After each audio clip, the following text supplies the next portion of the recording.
이번 수업 시간에는 데이터 스케일링에 대해서 알아보겠습니다. 자, 데이터 스케일링이란 정규와 표준화는 데이터 단위의 불일치 문제를 해결하는 방법입니다. 분석에 사용되는 변수들의 사용 단위가 다를 때 데이터를 같은 기준으로 만드는 방법입니다. 자, 이제 주로 이런 정규화나 지금 보시면 이제 표준화 같은 게 어떤 게 사용되냐면요. 자, 예를 들어서 이제 데이터가 쫙 있어요. 이제 그러면 이제 컬럼별로 데이터가 있을 텐데, 자, 어떤 데이터는 단위가 막 100, 200 그래요. 그리고 어떤 데이터는 단위가 10, 70 이런 단위로 있고요. 어떤 데이터는 단위가 3, 4 이렇게 그럼 단위가 지금 다 다르잖아요. 그런데 이 단위가 큰 거를 얘는 모델은 크게 인식한단 말이에요. 그러면 이제 이 모델이 인식할 때 정확하게 그 컬럼에 대해서 형평에 맞춰서 이거를 인식해주지 못했겠죠. 못하겠죠. 그죠? 숫자가 더 큰 숫자에 대해서 또 예민하게 반응할 수가 있단 말이에요. 그래서 이제 이런 문제들을 해결해 주기 위해서 단위를 맞춰주는 거예요. 같은 단위로. 자, 그런 방법들이 이제 정규화와 이제 표준화가 되겠습니다. 네, 그래서 정규화 같은 경우는, 값의 범위를 0에서 1로 0에서 1 사이로 변환하는 것입니다. 민맥스 노멀라이제이션이라고 하는데요. 자, 각각의 변수에서 최소값을 빼고요. 자, 분모는 최대값에서 최소를 뺀 것입니다. 그래서 민이 0이고 맥스가 100점일 경우 50점을 정규화하게 되면 네, 얘는 0.5점이 됩니다. 자, 그러면 이제 30에서 50 범위의 숫자가 0에서 1 사이의 범위로 바뀌는 것이에요. 자, 그 다음 표준화 보겠습니다. 표준화는 특성의 값이 표준 정규분포를 갖도록 변화하는 것으로 평균을 0, 표준 편차를 1이 되도록 변환하는 것입니다. 자, 그래서 식은 각각의 변수에서 모평균을 빼주고 그 다음에 표준 편차로 나눠주는 거, 시그마로 나눠주는 거예요. 자, 예를 들어서 평균이 80이고 표준 편차가 10이면 90점을 표준화하면 1이 됩니다. 이렇게 되겠죠. 그쵸? 자, 그래서, 자, 전에는 이렇게, 예, 좀, 이렇게 점수가 이렇게 분포가 돼 있죠. 그쵸? 예. 근데 평균을 0을 기준으로 대칭이 되게끔 만들어주는 거. 이렇게 정규 분포를 갖게 해주는 거. 그래서 이 정규화와 표준화는 정말 데이터 분석에서 많이 쓰입니다. 네. 자, 그래서 이제 구간화 보겠습니다. 구간화는 데이터의 종류가 많은 경우 구간으로 나누어 묶어 사용하는 것입니다. 자, 구간화의 개수가 감소하면 정확도가 낮아지고 속도가 높아질 수 있습니다. 자, 예를 들어서 이제 10대, 20대, 30대, 40대가 있는데 이거를 그냥 10에서 20까지 묶어버리고 20에서 40까지 묶어버리고 그럼 구간화의 개수가 감소하니까 당연히 정확도는 낮아지겠죠. 그렇죠? 그리고 속도는 빨라지겠죠. 그렇죠? 네. 데이터의 숫자가 이제 심플해졌으니까요. 자, 성수기, 비수기와 같이 임의의 구간을 만들 수 있고요. 자, 날짜, 시간 같은 경우를 월별, 일별, 요일별, 시간별 이렇게 할 수 있고요. 나이는 연령별로 할 수가 있습니다. 자, 부호화 보겠습니다. 엔코딩, 사용자가 입력한 문자나 기호들을 컴퓨터가 이용할 수 있는 것으로 바꾸는 거예요. 사용자가 입력한 문자나 기호들을 컴퓨터가 이용할 수 있는 걸 바꾸는 것으로, 자, 범주형 데이터가 문자열로 표현된 경우에는 이산형 수치로 바꿔서 사용하는 것입니다. 자, 예를 들어서 라벨 엔코딩, 원화 엔코딩, 바이너리 엔코딩이 있습니다. 자, 보시면 이제 원본 데이터가 A, B, C, D 이렇게 있어요. 자, 그럼 A, B, 문자형이죠. 범주형이죠. 그쵸? 자, 근데 라벨 엔코딩 같은 경우는 그냥 A는 0, B는 1로 해서 C는 2로 해서 0, 1, 2 이렇게 바꿔주는 것입니다. 라벨 엔코딩은. 다음 이제 원화 엔코딩 같은 경우는 이 A, B, C를 각각을 칼럼으로 보래요. 칼럼으로. 이렇게. 그래서 A가 맞는지 틀리는지 A가 지금 이제 true가 1이고 false가 0이거든요. 자, 그럼 true니까 A. 여기서 A가 맞는 것만 1로, 여기서도 B,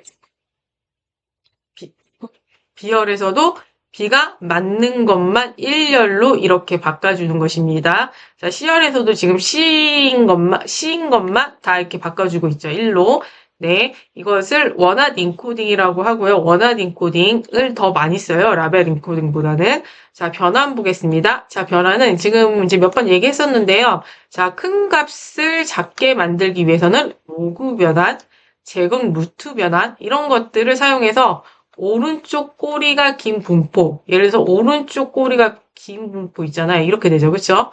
네, 그러면 여기 값들이 어떻게 돼요? 작아지죠. 그쵸? 작아지면서 이제 정규 분포로 이렇게 만드는 것입니다.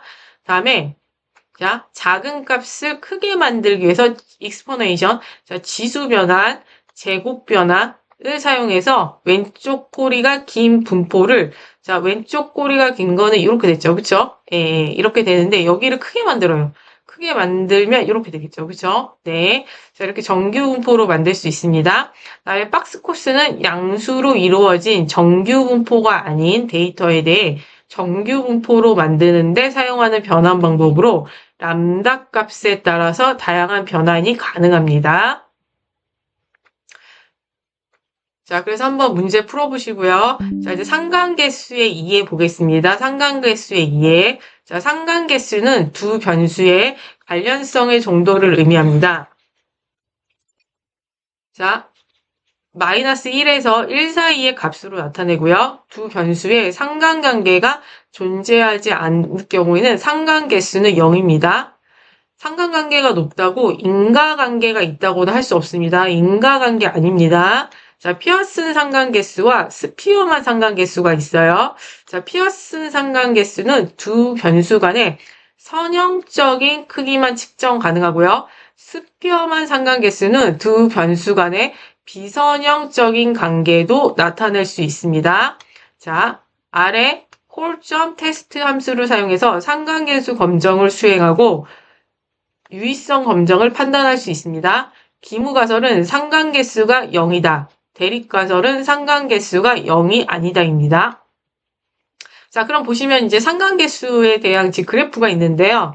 자, 지금 이 그래프 같은 경우는 완벽한 1의 상관관계예요. 완전 양의 상관관계. 자, 그리고 지금 얘는 이쪽이죠. 그쵸? 떨어지는 거예요. 아래쪽으로. 그럼 완전 음의 상관관계고요. 지금 얘는 상관관계가 아예 없는 겁니다. 왜냐면 점이 지금 사방으로 퍼져 있잖아요. 다음에 지금 얘 같은 경우는 양의 상관관계이긴 하지만 좀 그렇게, 강한 건 이 정도면 그래도 강하다고 하고 이 정도는 강한 편인데 그래도 지금 얘에 비하면 좀 약한 편이죠. 그쵸? 그다음에 이것도 음의 상관관계인데 지금 마이너스 1에 비하면 조금 약하다고 표현할 수 있겠죠. 상관분석 계속해서 보겠습니다. 자, 공분상은 두 개의 확률 변수의 선형관계를 나타내는 값입니다. 모집단의 공분사는 자, n분의 x 빼기 뮤 x, y 빼기 뮤 y를 각각 곱해준 것을 더해준 것입니다. 자, 표본의 공분사는 자, 지금 여기 모집단의 공분사과 똑같은데 여기 분모가 다릅니다. 그 이유는 표본을 사용했기 때문에 n-1로 합니다. 자, 하나의 변수가 상승하는 영향을 볼 때 다른 값도 상승하는 선형 상관성이 있다면 양의 공분산을 갖습니다. 자, 두 확률 변수 x, y가 독립이면 공분산은 0이며 관측값들이 사면에 균일하게 분포되어 있다고 추정할 수 있습니다. 그렇다고 공분산이 0이라고 해서 두 확률 변수 x, y가 독립인 것은 아닙니다. 자, 피어슨 상관계수 보겠습니다. 자, 피어슨 상관계수. 자, 꽃이 피어슨 상관계수입니다. 자, XY의 공분산을 XY의 표준 편차의 곱으로 나눈 것입니다. 자, 그래서 CORR, XY, 두 XY의 공분산을, 자, XY의 표준 편차의 곱으로 나눈 것이죠. 그쵸? 그리고 이제 여기 모집단의 경우이고요. 이제 표본의 경우에는, 분모만, 네, SX, SY 이렇게 나눠주는 것입니다. 자, 대상 자료로는 등간척도, 비율척도 있습니다. 그쵸? 등간척도, 비율척도 다 숫자죠. 네. 연속형 숫자죠. 두 변수 간의 선형적인 크기만 측정 가능. 등간척도, 비율척도 이 특징들이 다 연속되는 숫자니까 선형적인 크기만 측정 가능. 뭐 이제 이렇게 상관해서 이렇게 좀 연결해서 좀 외우실 수 있겠죠. 자, 스피어만 상관계수 보겠습니다. 스피어만 상관계수. 자, 서열척도인 자료에서 사용 가능합니다. 서열척도는 네, 범주형이지만 서열이 있는 것이죠. 그쵸? 예, 등급이 있는 것이죠. 범주형이지만, 자, 두 변수 간의 비선형적인 관계를 나타낼 수 있습니다. 이게 지금 여기 서열척도의 성격 때문입니다. 자, 여기 이제 문자들이지만, 범주형이지만 여기에 서열 1, 2, 3, 4를 줘서 그거를 숫자로 나타낼 수 있기 때문에 두 변수 간의 비선형적인 관계를 나타낼 수 있는 것입니다. 자, 두 변수의 순위 사이에 통계적 의존성을 측정하는 비모수적인 척도, 연속형 외에 이산형도 가능합니다. 네. 자, 스피어만 상관계수는 원시 데이터가 아니라 각 변수에 대해 순위를 매긴 값을 기반으로 합니다. 네, 서열척도니까요. 다음에 두 변수 안의 순위가 완전히 일치하면 1이고 완전 반대에만 마이너스 1이 됩니다. 수학 잘하는 학생이 영어도 잘하는 것과 상관이 있는지 알아보는데 사용될 수 있습니다. 수학의 등수랑 이제 영어의 등수를 이렇게 나열했을 때 이렇게 올라간다. 그럼 양의 상관관계가 있는 거겠죠. 그다음에 이렇게 간다. 그러면 이제 음의 상관관계가 있는 거고요. 자, 그래서 이제 여기 외우셔야 되는데, 자, 피어스는 등간 비율로 외우시고요. 아니면 그냥 스피어만 쓰잖아요. 그 서열. 이렇게 해서 외우시고, 그리고 스피어만 서열 이렇게 외우시고, 서열은 비선형. 서열은 이게 지금 보면 범주형이니까 선형이 아니에요. 그쵸? 선형이 아니지만, 아니야. 그러니까 비선형. 예. 이렇게 좀 연관시켜서 외우시면 조금 낫지 않을까 싶습니다. 그리고 이제 각 변수에 대해 순위를 매긴 값을 기반으로. 네, 이렇게 조금 외우면 좀 괜찮으실 것 같습니다. 자, 피어슨 상관계수 구하기. 자, 예를 들어서 응답자 1의 표준편차, 응답자 2의 표준편차 2, 그러면 두 응답자의 공분산이 사이면 피어슨 상관계수는, 자, 그럼 보겠습니다. 자, 지금 보시면, 여기 공분산이 4죠? 공분산이 4고, 그 다음에 자가 4가 되는 거고, 그 다음에 응답자의 표준편차 2. 표준편차가 2니까 분모입니다. 키와 몸무게의 피어슨 상관계수는 얼마인가? 자, 모집단에 대한 값을 구하는 것입니다. 그러면 피어슨 상관계수는 이제 여기 편차분의 각각의 편차에다가 공분산을 나눈 것이죠. 그쵸? 자, 키의 평균은 175이고, 표준 편차는 루트 50이고, 몸무게의 평균은 75, 표준 편차는 루트 50입니다. 이때 키와 몸무게의 공분산은 50이에요. 자, 50. 자, 그랬을 때, 자, 분자가 50이 되게 되고, 분모는 각각의 표준 편차는 루트 50 곱하기 루트 50. 그래서 답은 1이 됩니다. 자, 스피어만이죠. 상관계수 그래프 해석을 보겠습니다. 자, 지금 X랑 Y가 있죠. 그쵸? 자, 두 변수 X가 성형 관계가 아니더라도 스피어만 상관계수는 1이 될 수 있습니다. 지금 이게 선형이 아니죠. 자, 데이터가 뚜렷한 경역성을 보이지 않을 경우 스피어만 상관계수와 피어슨 상관계수는 비슷한 값을 가집니다. 지금 보면 지금 스피어만이 0.35, 피어슨이 0.37입니다. 좀 값이 비슷하죠? 네. 자, 다음 보겠습니다. 자, 스피어만 상관계수는 피어슨 상관계수에 비해 이상치에 덜 민감합니다. 자, 지금 보면 스피어만 같은 경우가 지금 피어슨보다 좀 잘 나왔어요. 이것은 스피어만 상관계수가 이상치를 그 값이 아닌 순위로서만 고려하기 때문이에요. 그러니까 지금 이 스피어만의 이 서열 척도, 그죠? 예, 이게 되게 지금 여러 가지로 영향을 미쳐요. 여기서도 이상치를 예를 들어서 숫자가 이렇게 점수가 있는데 50점이 있다 갑자기 100점이 나왔어요.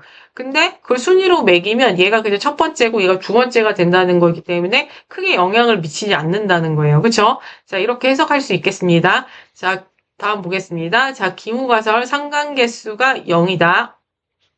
자, 기무가설. 자, 보시면 이제 숫자가 이렇게 있고요. 두 개에 대해서 상관관계를 보는 거예요. 자, 피어슨입니다. 피어슨이고요. 자, 보시면 기무가설 상관계수가 0이다. 자, 대립가설은 상관계수가 0이 아니다가 되겠죠. 기무가설과 대립가설은 반대니까. 자, 지금 보시면 피밸류가 지금 여기 나와 있죠. 그죠? 피밸류가 지금 0.05보다 작게 나왔죠. 그죠? 그럼 이럴 때는 대립가설을 지지하는 거니까 지금 상관계수가 0이 아니다. 라는 대립가설을 채택하는 것입니다. 자, 이제 상관계수 행렬이 있습니다. 한번 같이 보겠습니다. 자, 지금 보시면 이제 피어슨이죠. 자, 결과에서 위쪽에 있는 것이 상관계수 행렬, 아래에 있는 것은 상관계수에 대한 피밸류 행렬입니다. 자, 지금 보시면 이제 여기 상관계수 여기 지금 각각의 컬럼들이죠. 그쵸? 또 여기 컬럼들, 예, 서로 간에 이 상관계수가 이제 나와 있고요. 자, 여기 밑에는 이제 피밸류예요. 이거 이제 기무가설, 대립가설에 이제 그거를 지지하는지 지지하지 않을지를 이 피밸류를 보고 이제 저희가 결정할 수 있겠죠. 그쵸? 자, 위쪽에 있는 상관계수의 행렬은 상관관계에 대해 보여주는 것으로 마이너스 1에서 1의 값으로 표시되고 대각선은 1로 채워졌습니다. 두 변수의 교차 지점의 숫자가 상관계수입니다. 지금 여기가 1인 이유는 같은 애들끼리 이제 상관계수를 낸 거라서 여기는 1일 수밖에 없어요. 이렇게 대각선으로는. 자, 그리고 보시면 이제 이게 지금 이쪽이 지금 여기랑 같고 여기랑 컬럼이 같기 때문에 좀 겹쳐서 있어요. 겹쳐서 있으니까 지금 이 대각선을 기준으로 같다고 보시면 돼요, 여기. 예, 좀 같은 거예요, 이쪽이랑 이쪽. 그러시고요.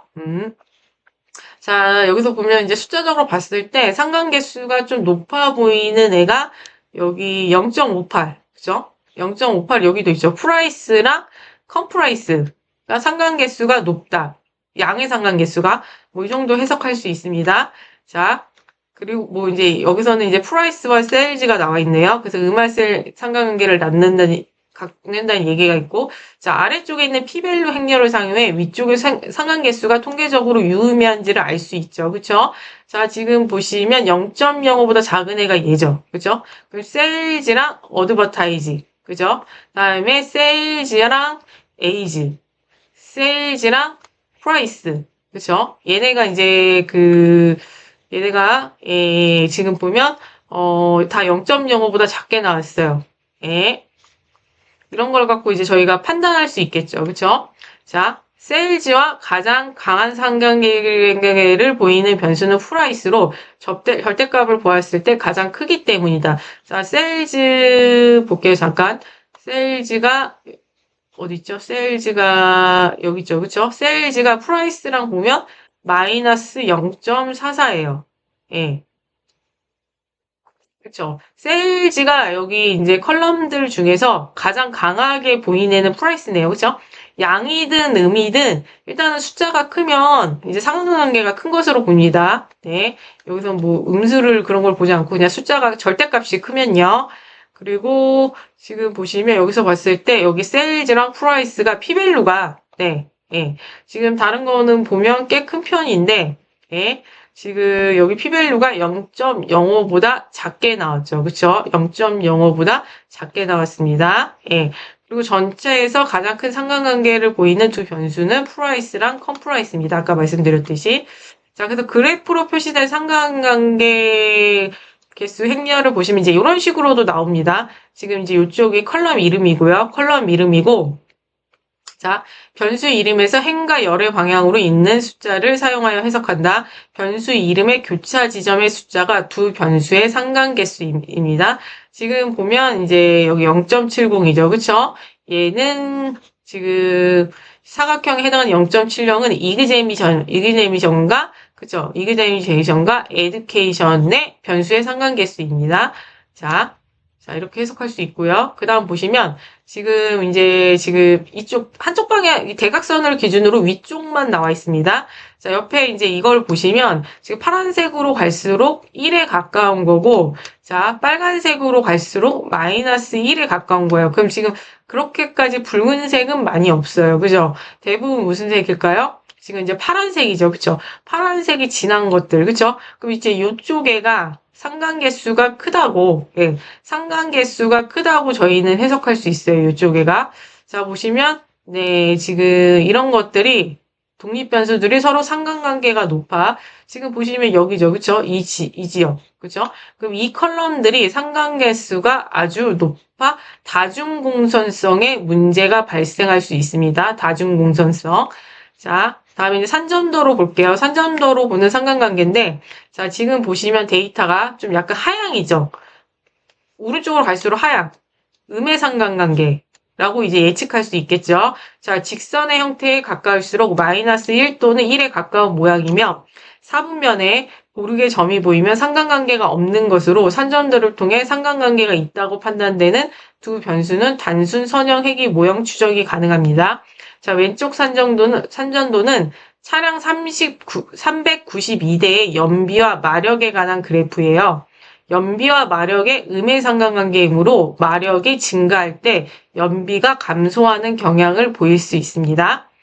연비와 마력 간의 선형성을 볼 수 있으므로 영향력으로 단순 선형 회귀 모형 추정이 가능합니다. 자, 연비, 마력은 비율 척도이므로, 그쵸? 비율이죠. 둘 다 숫자잖아요. 그쵸? 피어슨 상관계수로 분석이 가능합니다. 자, 문제 풀어보시고요.